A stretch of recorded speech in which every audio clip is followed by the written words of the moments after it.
2 माह से कोई मेरे दरवाजे पर रोजाना कचरा फेंक कर चला जाता। बड़ी कोशिश के बावजूद वो पकड़ में नहीं आया। अहलिया ने कहा कि यकीनन ये मोहल्ले का कोई ऐसा बंदा है जो फजर की नमाज बाकायदगी से पढ़ता होगा और मस्जिद जाते हुए ये कारनामा सर अंजाम देता जाता होगा। अब मसला था मेरा अपना। मैं पक्का नहीं कच्चा मुसलमान था। रोजाना 10 बजे उठकर फजर कज़ा पढ़ा करता था।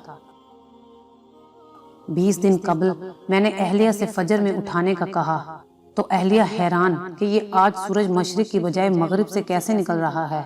खैर, उन्होंने मुझे अगले रोज फजर के वक्त उठा दिया।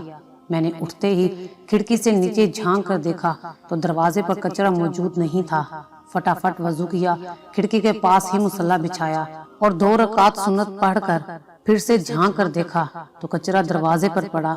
मुझे मुंह चिढ़ा रहा था। खैर, फिर 2 रकात फर्ज पढ़कर दोबारा सो गया। अगले दिन सुन्नत की बजाय फर्ज पढ़ते कचरा फेंक दिया गया। 4 दिन इसी तरह गुजर गए, लेकिन कचरा फेंकने वाले को पकड़ नहीं पाया।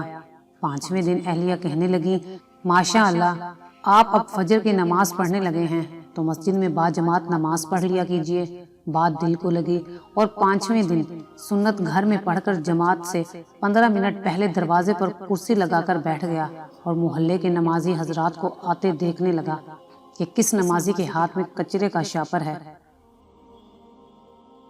लेकिन अफसोस, सारे खाली हाथ आते दिखाई दिए। नमाज पढ़कर आया तो दरवाजे पर कचरा मौजूद नहीं था।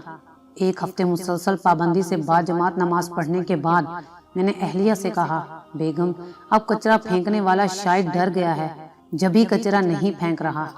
अब आप मुझे फजर के वक्त नहीं उठाना। अहलिया कुछ नहीं बोली। अगले दिन अहलिया ने तो मुझे नहीं उठाया, अलबत्ता मेरी खुद आंख खुल गई। खिड़की से झांक कर देखा तो कचरा दरवाजे पर मौजूद था। टाइम देखा तो फजर का वक्त तो बाकी था,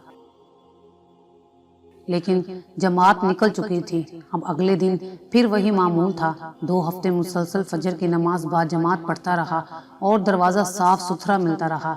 2 हफ्ते बाद अब मेरी जमात से फजर की नमाज पढ़ने की आदत हो चुकी थी और अल्हम्दुलिल्लाह मैं बाजमात फजर की नमाज पढ़ना शुरू हो गया। फिर कुछ दिन बाद रात के खाने में उस कचरा फेंकने वाले का जिक्र आ गया। मैं उसे बुरा भला कहने लगा। बेटा बोला, अब्बू, आप उसे बुरा भला तो ना कहें, बल्कि वो तो आपका मोहसिन है जिसकी वजह से आप फजर की नमाज बाजमात पाबंदी से पढ़ने लगे हैं। बेटे की बात सुनकर मेरे दिमाग को झटका सा लगा और सबको गौर से देखने लगा। मुझे यूं अपनी तरफ देखते हुए सारे हंसने लगे। बेटा कहने लगा, अब्बू, आपकी वो मोहसिन और कोई नहीं बल्कि अम्मी हैं। आप अम्मी का शुक्रिया अदा कीजिए। मैंने अहलिया को देखा तो कहने लगी, जब घी सीधी उंगली से ना निकले तो टेढ़ी उंगली से निकालना पड़ता है।